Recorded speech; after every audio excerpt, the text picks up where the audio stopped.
Allegory is a tool you should absolutely be using if you're writing fantasy. For those who don't know what allegory is, it's a narrative technique in which characters, events, and details within a story can be interpreted to reveal a hidden meaning. The importance of this hit me while reviewing the Anatomy of Genres recently. In it states that fantasy stories have a deeper meaning behind their magical elements. Basically, you want whatever you decide upon in the fantasy story to operate on two levels, the fantastical level and the real-world level it mirrors. The fantastical parts symbolize real-world issues or themes. As I've thought about it more deeply, I've come to realize that it boosts all kinds of fantasies in numerous ways. For instance, let's look at the light fantasy genre, a subgenre of fantasy that is often whimsical, humorous, and optimistic. By itself, it can run the risk of seeming superficial or overly simplistic due to its focus on humor or whimsy. Let's take Adventure Time, for example. If we focus on the first impressions it provides, it wouldn't seem to be offering up much beyond its colorful, cartoonish visuals and bizarre, often surreal adventures. I've seen people dismiss it as merely childlike entertainment. Allegory elevates the story much like likes, comments, and becoming a channel member elevates this channel.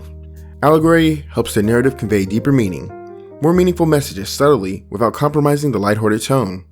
For instance, take everything with the Ice King.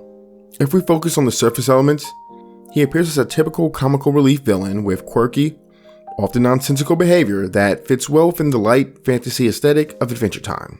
He's eccentric, prone to concocting bizarre schemes, and his interactions with others generally lead to humorous or whimsical outcomes. This presentation aligns perfectly with the show's surface level of lighthearted, fantastical adventures, making it easy to overlook the complexity of his character. For those who do know who he is, the more profound and poignant elements surface. The Ice King is Simon Petrikov, a man who slowly lost his sanities and memories to the magic crown he wears. The crown is a fantasy element, but the experience Simon goes through parallels mental health issues like dementia and Alzheimer's quite well. It's the existence of this allegory with the crown and what it does that transforms him from comic relief to a tragic figure. The fact that allegory can be used like this touches into the second reason writers should use it. It creates a safe distance from certain topics. Topics like those explored with Simon can be complex and sensitive matters. So, using allegory helps to tackle them in indirect ways that can be more palatable for audiences. This helps soften up the immediate impact while retaining the deeper emotional connection, which helps to enable a reflective response in an audience instead of a reactive one.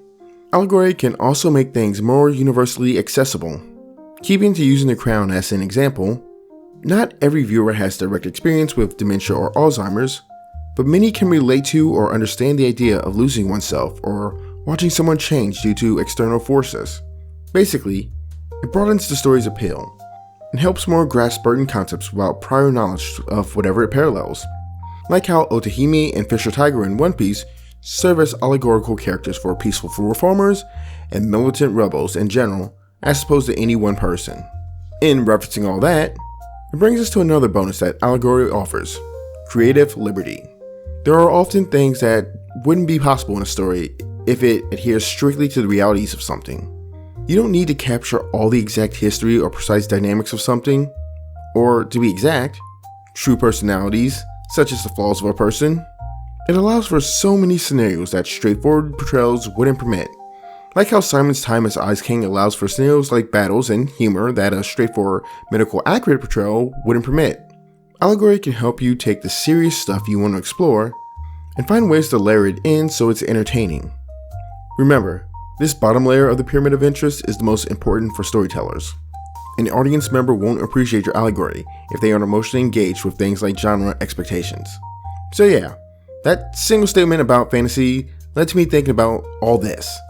I'm curious now, do you find it a persuasive argument for why allegory should be used? Or are you leaning towards different camps? Tell me what you think. And if you can, I'd love to hear your allegorical examples you've run into in fiction you'd like to highlight. Oh, and if you're curious about how to apply this, I have some practical tips I'll give in the next video. If it's out when you're watching this, click the video and continue the lesson on. If it isn't out yet, click whatever video is being recommended since it'll likely take you to something else interesting.